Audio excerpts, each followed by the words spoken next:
What does forensic psychology, behavior, and body language say about the abductor to identify him and find Nancy Guthrie? We're going to break down Nancy's chilling doorbell camera footage from the early morning hours of February 1st to find out, and develop a psychological criminal profile. So now, let's get started. First, we see the apparent abductor appear, but the big question is, how did he get there and subsequently take Nancy away? He wouldn't get very far carrying a 150-pound person on his back or leading her at gunpoint along the roadside. Did he have an accomplice waiting in the vehicle? And where was that vehicle parked? It appears the abductor is oddly holding a small flashlight in his mouth, clicking it on and then off again with his teeth right here. Did you see that? This indicates he's oddly familiar with holding that small type of flashlight in his mouth, which is more typical of a mechanic or technician of some sort, in order to see in dark places so he can use tools with both hands. This therefore indicates his likely field of work or hobby. It's quite unique. He feels extremely comfortable holding a little flashlight like that in his mouth for what he knew would be an extended period of time. Typically, someone who needs a hands-free flashlight would simply use a head or body-mounted flashlight, not holding a flashlight clenched in their teeth. However, interestingly, the benefit of using a teeth clench flashlight is that they can turn the flashlight on and then off without using their hands. This may be useful in a very covert situation where you can easily turn the flashlight on and then off really quickly without also using your hands, so that you can be less spotted with the light that you're using, so you can use minimal light. But can you imagine how annoyingly difficult it would be to swallow saliva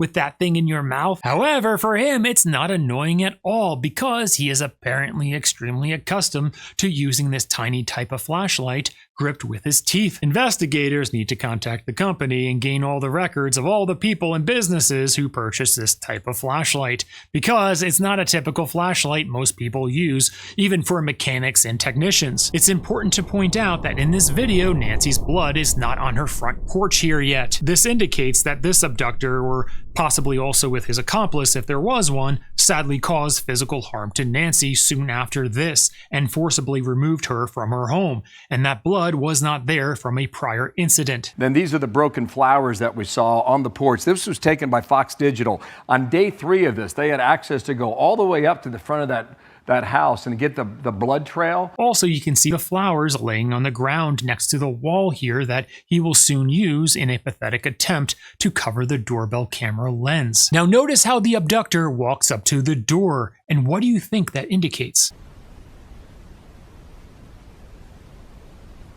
Yes, he walks with a relaxed disposition and a casual swinging gait while looking down as he was approaching the door. This indicates that he oddly didn't feel very nervous and likely had familiarity with the home before walking up. Also, given that he likely knew that he was going to kidnap Nancy, he's oddly relaxed, indicating he planned this out in his head for possibly weeks, where he may have researched the home extensively driving by it, but likely also virtually through online maps, Street View, and other resources. However, it doesn't appear he ever personally made his way up to the doorstep or closely cased the house beforehand, because he oddly gets surprised when he spots the doorbell camera. Also, doorbell cameras are not hard to miss, especially those Nest doorbell cameras. This indicates that despite what so many TV experts said prior to this footage being released, he's not at all skilled, professional, sophisticated, but is instead very amateur, stupid, and careless. He apparently only got away with this as long as he did because of pure dumb luck,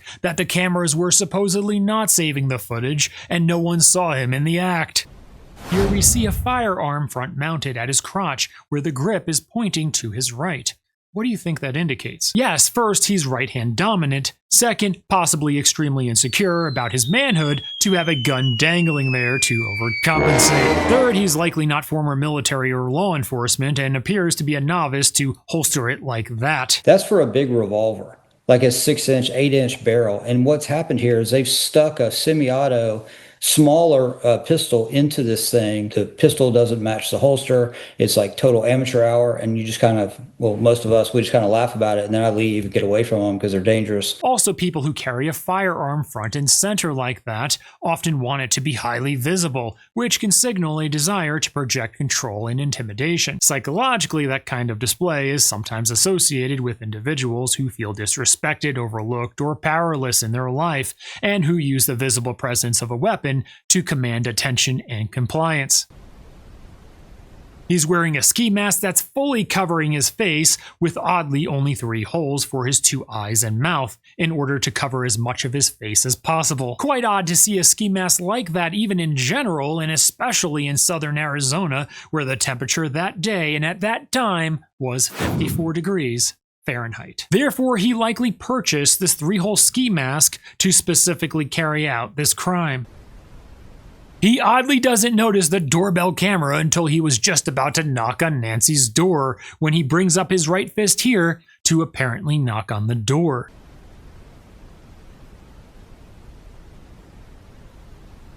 The fact that he was about to kidnap someone from their home and was not on the lookout for the most basic security surveillance, such as a doorbell camera, speaks just to how careless, disorganized, and reckless this guy truly is. This also seems to indicate that his initial intention may have been to knock on the front door, possibly ideally waking up Nancy to open the front door without looking out to see who's at the door, so he can easily storm in and sadly extract her from her home. Not a very sophisticated plan, don't you think? All this indicates is that there was virtually no plan at all here. In any normal circumstance, this bozo would have been arrested within an hour. It's wild how brazen and stupid he is, because he knows he's being video recorded right now, and that police are going to be watching this footage, but that doesn't deter him at all, and still proceeds with his crime. If the Guthries just paid this $60 annual Nest recording and data storage fee, we would probably have caught this guy just a few days after kidnapping Nancy, because it took a week for them to finally find this footage that they interestingly still saved, even though these services often claim that the footage is not saved at all without paying the data storage fee. The FBI played a very big role in being able to retrieve this tape. Can you give us some background on how you were able to do that? We were able to execute lawful searches and then go into their systems and actually excavate material that people would think would normally be deleted and no one would look for. Pull out material that people thought didn't even exist because of the specific type of subscription service on the Ring doorbell. Initially, I thought he was wearing dark leather gloves, but he actually seems to be wearing black nitrile disposable gloves that are common among mechanics and technicians, which further indicates this guy works or has worked as some sort of technician. You can see the thicker rubber nature of the gloves at this moment of the footage here. Psychologically, when someone commits a major act such as this, they are naturally going to rely on using clothing, tools, and equipment that they are familiar with. Additionally, these types of offenders often default to what feels routine under stress, meaning they're more likely to use items and methods they handle regularly in their everyday life rather than something entirely new, where they'll feel uncomfortable using equipment that they're unfamiliar with. This is a big part of criminal profiling, where we look for traces of an offender's everyday habits, work environment, and skill set showing up in the way they plan and carry out the crime. For example, the way a medical doctor commits murder is very different than the way a carpenter commits murder. Therefore, if we identify the tools, materials, and methods that reflect a specific trade or a daily routine, we can begin to narrow it down to locate the offender. Clearly, this guy has nefarious intentions from the start, because his whole body is covered to conceal his identity, while minimizing any trace DNA evidence and eliminate any hand and fingerprints at the crime scene. However, given that he's holding a flashlight clenched in his mouth, there's surely saliva droplet DNA evidence somewhere in Nancy's house, and surely had to touch or remove that light from his mouth with his hand at some point. At this moment here, we notice he oddly has thinner eyebrows for a man,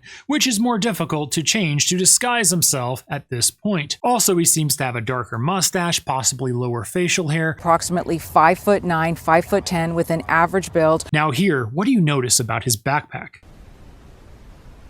Yes, it's full as he's apparently just getting there, indicating he's probably not planning to rob Nancy's home, because obviously the whole idea is to arrive with an empty backpack and then leave with a full backpack. Therefore, what's likely in there is instead, sadly, a kidnapping kit with rope, handcuffs, weapons, and other tools. That backpack he's wearing, the FBI says, it is a black 25-liter Ozark Trail hiker backpack, which is a Walmart brand. What's interesting is how full the backpack is, as if it's stuffed with clothes. But that's odd, because why would he carry all that into the house with him if he could just store that in his vehicle that was surely parked somewhere nearby? This supports the theory that he seems quite disorganized and inexperienced. Oh no!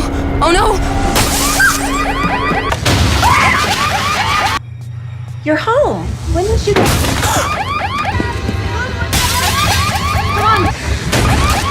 A common misconception is that home burglaries mostly happen at night. However, most home burglaries occur during the day when they know everyone in the home is out for work or school, so they don't run the risk of confronting anyone. They typically have no interest in seeing people. They just want to steal things that can be quickly and easily turned into cash. Did you always knock on the door before you broke in? Yeah, of course. I wouldn't want to, it would be reckless not to, yeah. And if somebody came to the door, what did you do? I ask for a fake name or something and walk away, choose somewhere else. Someplace where he could get in, get his loot, and get out in under 10 minutes. Jewelry, televisions, laptops, tablets, some money. Keep in mind, Nancy visited her family for 4 hours, just 3.5 hours before this abductor arrived here. The Pima County Sheriff tells us Nancy was dropped off by a family member after dinner around 9:45 last Saturday. And Nancy surely leaves her home the same time every Sunday to go watch church services remotely with her church friends. So those would have been ideal times to break in if this was a planned home robbery. Also, there was no indication that any valuables were taken, therefore it seems that this guy was specifically there to sadly abduct Nancy. Now it seems that he's attempting to pull the doorbell camera off the wall, because he uses his right hand to cover the camera lens at the top while using his left hand to tug the bottom of the camera. Once you snap the doorbell onto the base plate, the only way to remove it is via the removal tool that Nest provides you. However, when it doesn't pull off the wall easily, he immediately gives up, so he looks around for something to cover the camera.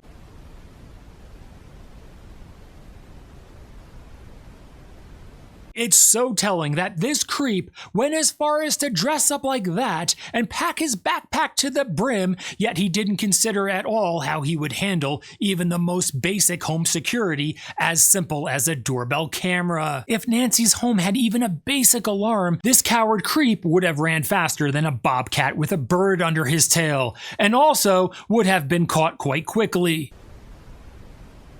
Then Genius over here starts looking on the ground for something that he could use to cover the doorbell camera lens in fear he will be identified. However, he was of course already spotted on camera, but that didn't faze him. His stupidity is on so many levels and is just difficult to comprehend.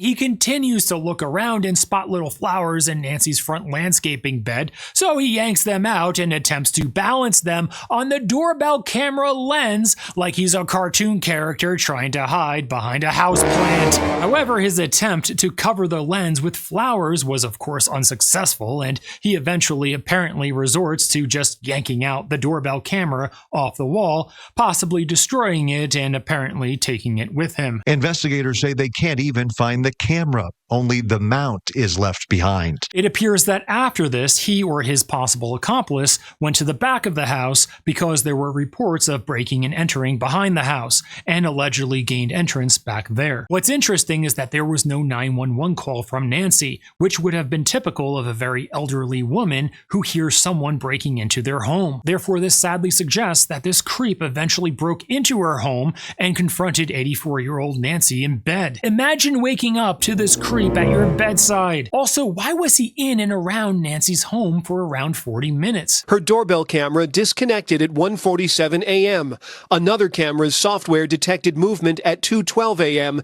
and her pacemaker monitoring application disconnected at 2:28 a.m. Also, the abductor taking his time in this footage and not panicking indicates likely psychopathy. This is because he shows no visible urgency or fear in a high-risk situation such as this, instead remaining emotionally flat and task-focused in a way that's consistent with severe emotional detachment and low empathy. Given his slow, odd, illogical, and unintelligent behavior with extraordinarily poor foresight, this man seems to be either developmentally disabled, mentally ill, or substance addicted. He was apparently planning on kidnapping Nancy, but the possibility of any home security, even a simple doorbell camera, apparently didn't even cross his mind until the very moment he was about to knock on Nancy's front door. He still proceeds to commit the crime even though he knows he's caught on camera. Although his body was mostly entirely covered, everyone knows that law enforcement can still find the perpetrator by narrowing it down who it could be based on varying articles of clothing,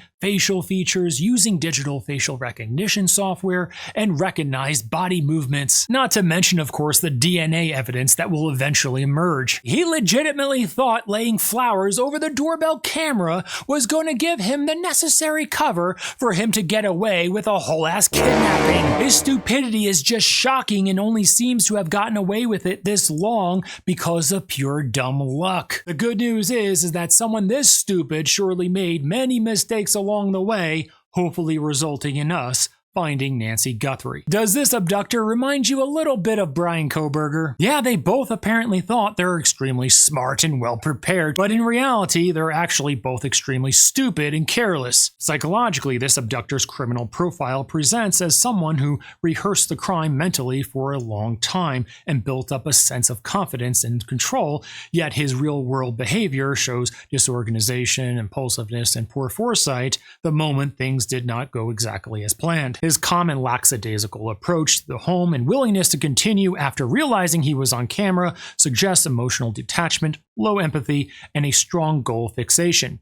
Those are traits often seen in offenders with antisocial features who view vulnerable victims as easy targets rather than people. At the same time, the sloppy improvisation, extended time at the scene, and failure to anticipate basic security points to someone who overestimates his intelligence, likely lives in his head, and may struggle with social competence, isolation, or resentment that fuels fantasy-driven offending. The way he holstered his firearm front and center at the crotch indicates he's someone who wants the weapon visibly positioned as a symbol of power and intimidation, rather than concealed or tactically carried, which is consistent with an insecure, control-seeking abductor. Individuals who carry like that often rely on the psychological presence of the weapon to feel dominant or respected, using visibility of power to compensate for underlying feelings of powerlessness, and often anatomic inadequacy. His reliance on a mouth-held flashlight and the use of nitrile gloves is consistent with someone accustomed to working with hand tools with both hands in low-light environments, suggesting he may have a background as a mechanic or technician. However, further video footage could help us narrow down his exact technical trait. Overall, this appears to be an insecure, control-oriented male with a possible history of fixation. Someone whose mix of planning and incompetence makes him dangerous, but also prone to leaving behavioral mistakes behind. Profiles like this often unravel because the confidence and fantasy planning cause them to linger and improvise, causing themselves to be exposed in video surveillance footage, movement patterns, and resulting in small errors that quickly accumulate. The same overconfidence that makes them feel prepared leads them to underestimate basic surveillance, witnesses, and digital traces, and in the end, it's rarely one single clue, but a series of careless decisions that ultimately expose them. More videos to come breaking down forensic psychological insight into this case to hopefully help bring Nancy home safely to her family. My thoughts and prayers are with Nancy and the Guthrie family, praying for Nancy's safe return very soon. Now in the comments, what else did you notice about Nancy Guthrie's apparent abductor? Let everyone know in the comments below. Subscribe for more. And if you want exclusive content and channel perks, hit that join button now below, because your support makes all of this possible. It doesn't appear this guy's very experienced, It doesn't appear that this was a very well thought out abduction, so he probably made a lot of mistakes along the way. See you next time.